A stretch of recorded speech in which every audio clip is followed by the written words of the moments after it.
kutumia selection tool. Kwenye program ya Adobe Illustrator mara nyingi sana huwa tunafanya selection ya vitu mbalimbali. Kwa hiyo kwenye video hii tutaenda kuanza tools kuanzia juu huko kwenda chini. Kuna tool ambayo inakuwa by default lazima uzitumie, ikiwemo kama hii hapa ambayo tunaita move tool. Move tool kazi yake ni kuhamisha kitu kutoka sehemu moja kwenda sehemu nyingine. Lakini pia kuna selection tool ambazo zipo zaidi ya 4 au 3 hapa kama hivi inavyoonekana. Kuna hii pamoja hii, lakini ndani yake kuna sub tool pia ambazo zinatumika kuweza kufanya selection zingine. Kwa sababu kuna vitu vingi sana vya kufanya selection. Kwa sababu unapofanya selection labda ya chungwa ni tofauti na unapofanya selection labda ya gari kwa ajili ya kuweza kuondoa background. Au unapofanya selection ya nywele tofauti na unapofanya selection ya mguu kwa ajili ya kuweza kuondoa background. Kwa hiyo tutaenda kuona namna the way selection zinavyotumika.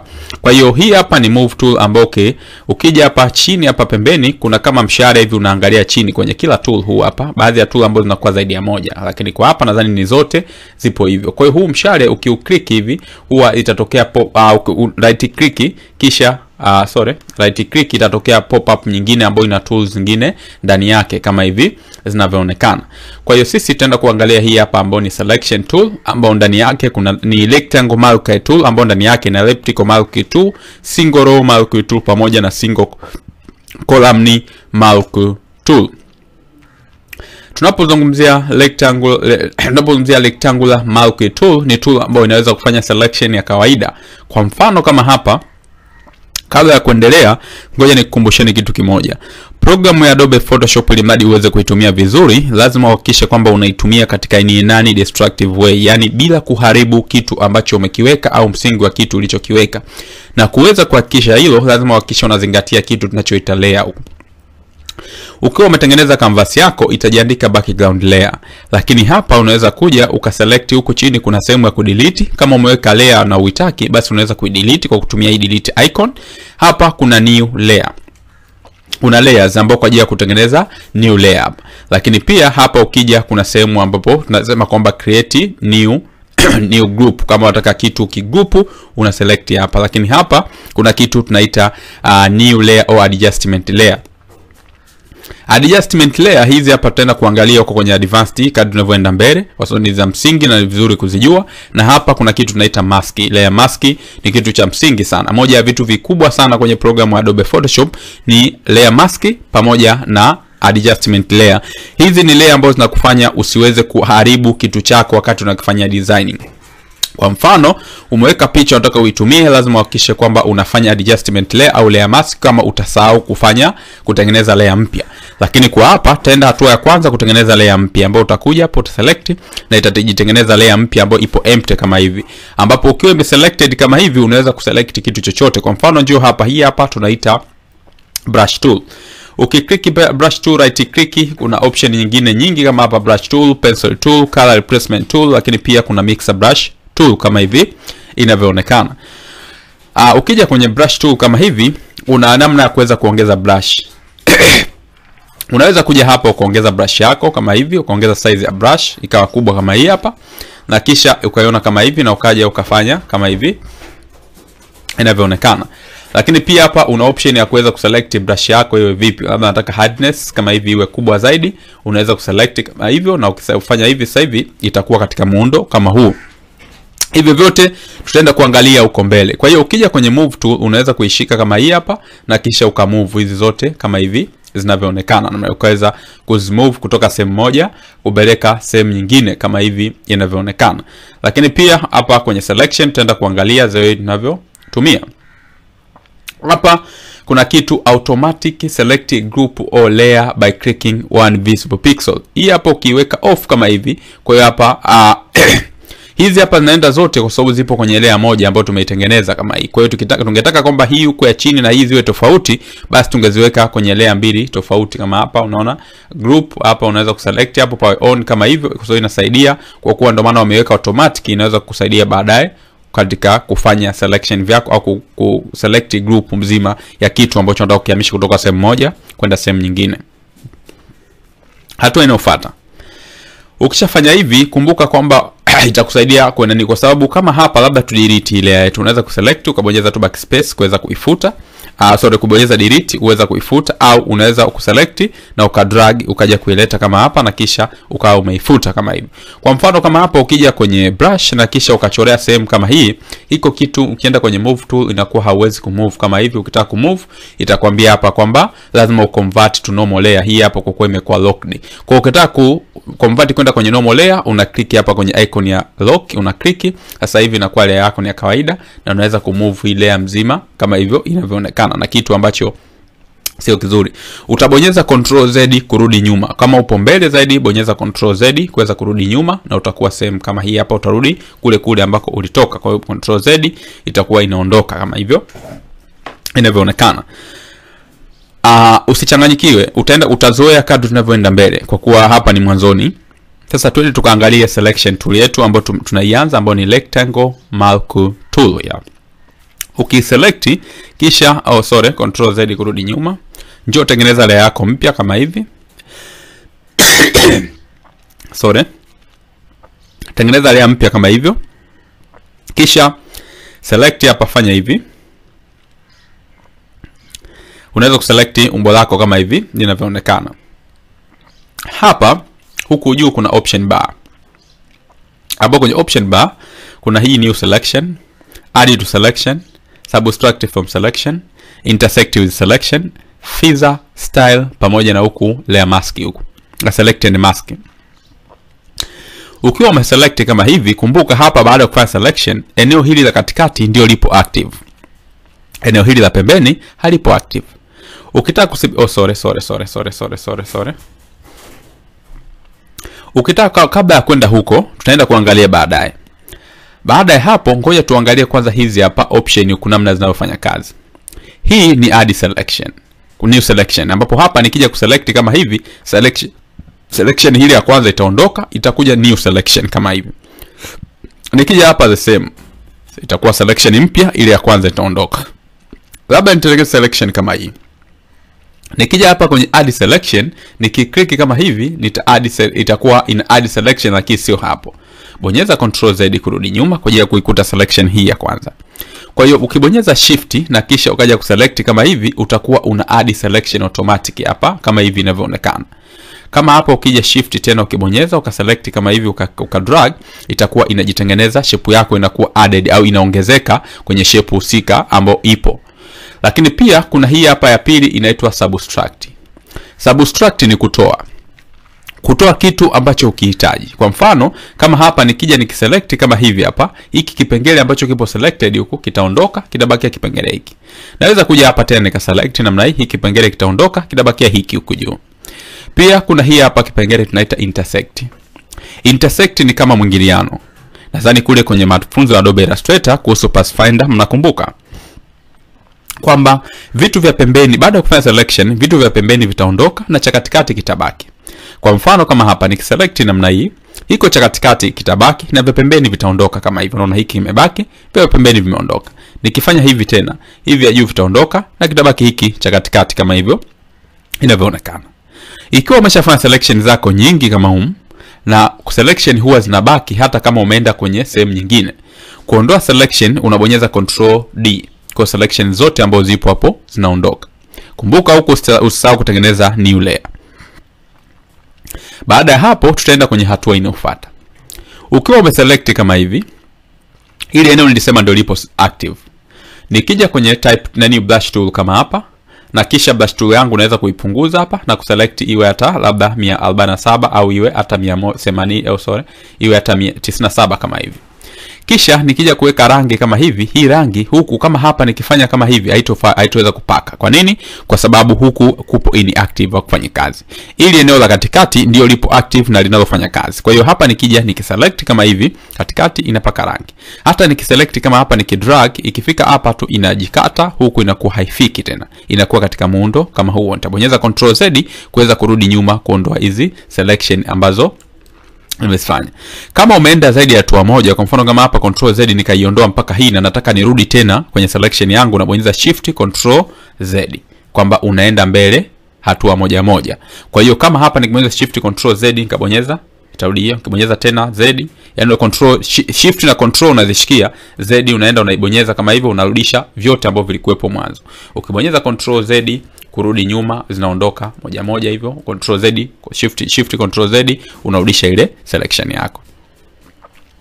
Kama unataka eneo hili la nje ndio liwe active na la ndani liwe inactive, ukiwa unakuja hapa kwenye select marquee nani yako au kwa mfano nibonyeza control D niondoe, njoo kwenye rectangle marquee, select kama hivi, kisha right click, nenda hapa select inverse. Ukibonyeza deselect ni sawa sawa na umebonyeza control D, maana yake unakata, unaondoa selection yako.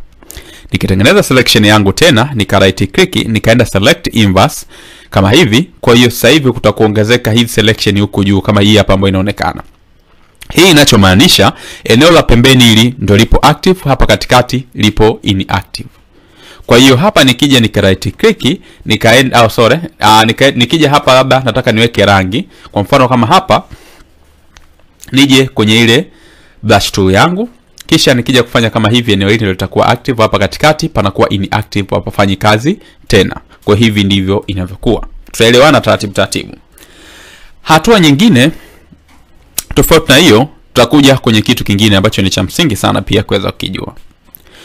Nilifundisha mafunzo ya Adobe Illustrator. Inawezekana umejiunga au kama bado hujajiunga na utajiunga. Nadhani kama hujajiunga utakuta iko kitu. Kwenye Adobe Photoshop hapa kuna rangi mbili. Huku juu inaitwa foreground color na huku chini inaitwa background color. Kwenye Adobe Illustrator huku juu kuna fill color, huku chini kuna stroke. Nikija hapa juu foreground color ni rangi ya blue, kijani. Nikiklik itakuja option hapa color picker na kuweza kubadili rangi. Kwa mfano hapa naweza kuselect kama hivi, nikabadilisha rangi, nikaweka rangi kama hii hapa yote na select kama hapa, au hapa naweza kuweka rangi kama hii kisha nika press okay, rangi hapa itakaa kama hiyo. Background color pia naweza kuselect ikaja kama hivi na nikabadilisha rangi, nikaweka rangi nyingine ambayo unaona kwamba itakuwa ina fit kama hivi. Naweza kuweka rangi yote ambayo unahitaji mimi mwenyewe kama hivi inavyoonekana. Kwa mfano hii foreground color nataka ikae hapa kwenye shape yangu. Nabonyeza shift alt, alama ya alt na backspace kama hivi. Kwa hiyo rangi yangu ya foreground inakaa hapa. Alt unashikia kisha unabonyeza backspace. Tabonyeza control Z kurudi nyuma.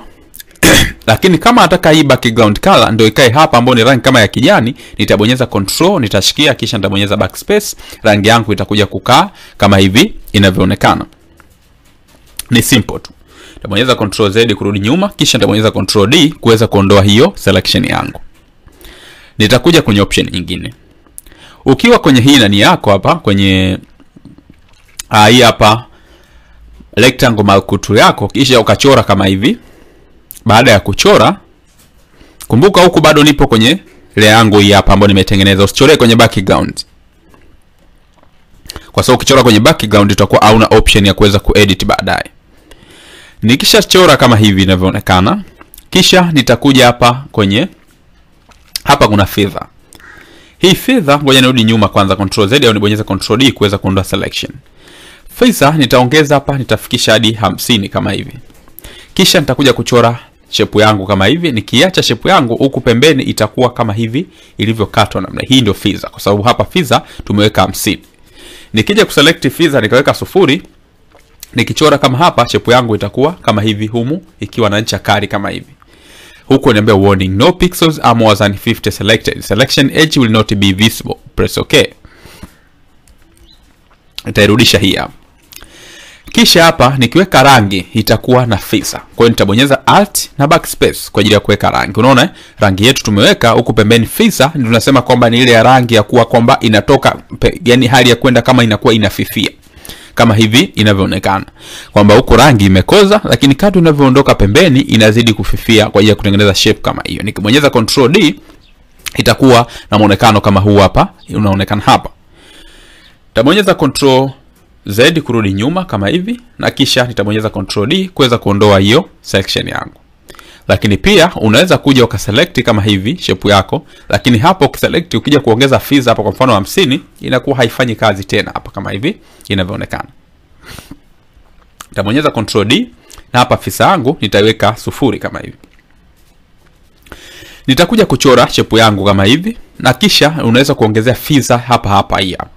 Uta right click kisha nenda feather kama hapa, na hapa unaweza kuongeza feather, labda ukaweka chukulie labda 40 kama hivi, kisha ukapress okay, na hapa itakuja kutumika feather yako kama hivi, na kisha nikibonyeza control backspace kwa ajili ya kuweza kuhakikisha naweka rangi ya kijani hapa background color kwenye shape yangu, itakuwa inaonekana kama hivi inavyoonekana. Kwa inakuwa ni simple lakini still ni attractive. Tu control Z kurudi nyuma, na nitabonyeza control D kuweza kuondoa selection. Hapa kuna style. Ukiklik kwenye style kuna fixed ratio, kuna fixed size. Sorry. Kwenye fixed ratio ukiklik kama hivi, hapa unaweza kuweka labda fixed ratio yetu tuweke 60 kama hivi. Na hapa nitakuja kuweka 60. Kwa default ni 1. Kwa hapa nikija kutengeneza shape kama hivi, inakuwa kama hivi inavyoonekana, kwamba upana na urefu unakuwa sawa kama hivi inavyoonekana namna hii. Inakuwa huku kama mraba, kwamba upana pamoja na urefu unakuwa ni wenye kufanana. Nitabonyeza control Z kurudi nyuma, au control D kukata, kisha hapa nitakuja kuweka width yangu ile 1, na huku nitaweka 1 kama default. Hatua inayofuata nitakuja tena hapa kuna fixed size.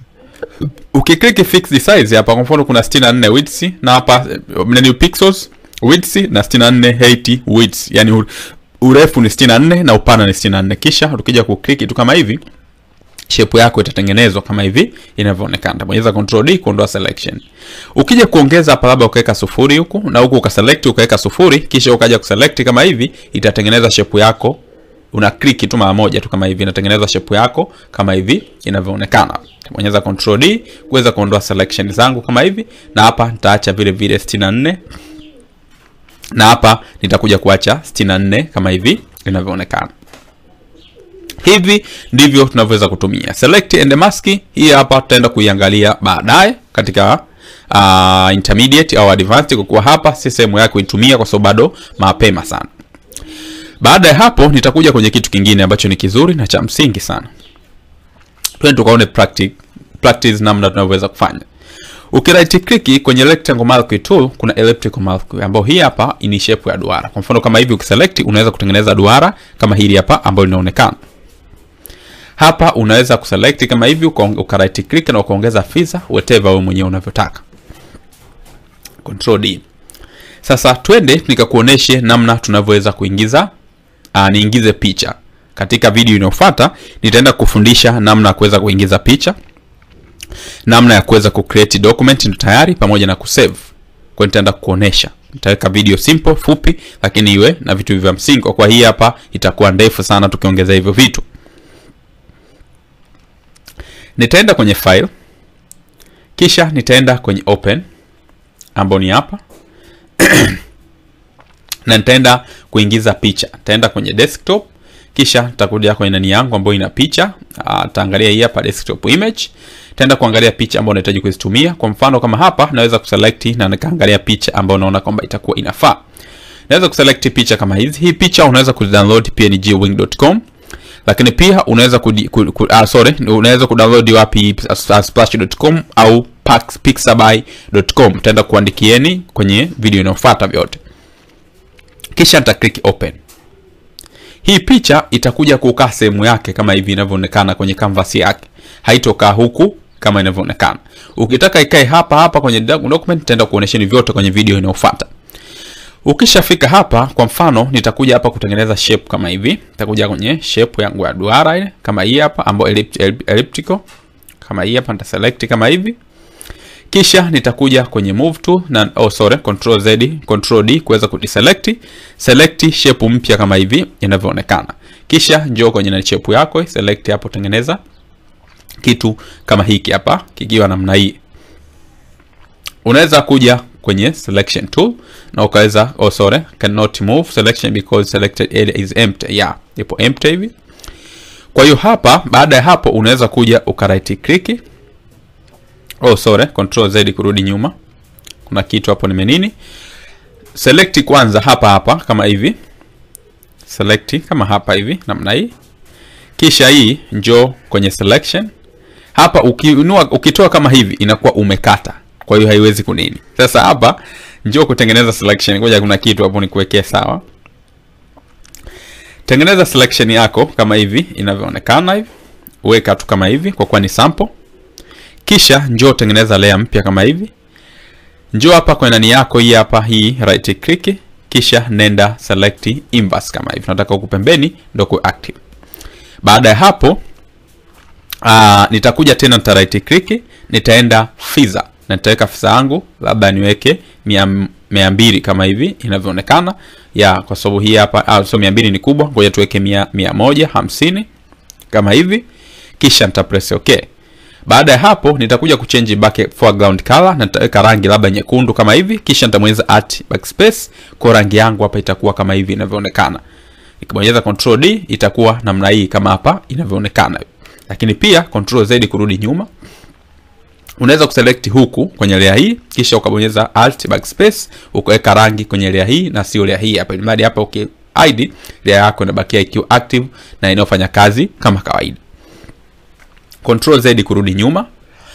Twende tukaangalie mfano mwingine. Tutabonyeza control D, kisha ile layer yetu sasa nitakuja kuifuta kama hivi kwa kubonyeza delete. Nitakuja kwenye hii hapa ambao ni hii rectangle marquee tool. Nitakuja kutengeneza shape control Z kurudi hapa, control D. Hapa kisha umerudisha normal kama hivi. Kisha select kama hapa namna hii. Ukisha select kama hivi, kisha hapa njoo kwenye right click, kisha weka feather kama hivi. Unaweza kuweka 150 kama kawaida au ukaweka hata 100 kwa kuwa picha yetu sio kubwa. Naweza kuweka 100 kama hivi, kisha nika press okay. Baada ya hapo nitakuja kubonyeza alt backspace kwa ajili ya kuweka rangi yangu iweze kukaa kama hivi inavyoonekana. Bonyeza control Z kurudi nyuma. Unaweza kuongeza feather kwa kuja right click, kisha ukaenda feather kama hivi na ukaja hapo ukaongeza. Kwa mfano hapo ukaweka labda 200 kama hivi, unawezekana pia. Kisha ukaja kubonyeza alt backspace, kisha control D kwa ajili ya kuondoa selection na ukawa umetengeneza kitu kama hiki hapa kinavyoonekana. Na hapa chini unaweza pia ukaja ukaandika maneno kama hivi inavyoonekana. Nadhani umeshawahi kuona kuna picha au kuna bango whatever kama hivi mtu anawekwa, kisha unakuta wanafanya kitu kama hiki hapa ambao inaitwa kama huko inakuwa ni transparent. Unaweza kufanya, kuna njia nyingi za kuweza kufanya hivi, tutaenda kuoneshana, lakini hii ni njia mojawapo ambayo inatumika. Kwa hiyo hii hapa ndo namna ya kuweza kutumia hizi hapa marquee selection tool pamoja na elliptical marquee tool. Hii ni video namba 3. Tukutane kwenye video namba 4 ambayo tutaenda kuangalia kitu kingine kwenye mafunzo yetu ya Adobe Photoshop. Hakikisha una practice kila kile ambacho tunakifanya ili mradi uweze kuwa perfect. Asante na nikutakia wakati mwema, tukutane kwenye video inayofuata. Tutaenda kujifunza vitu vingine vizuri zaidi. Asante na kwaheri.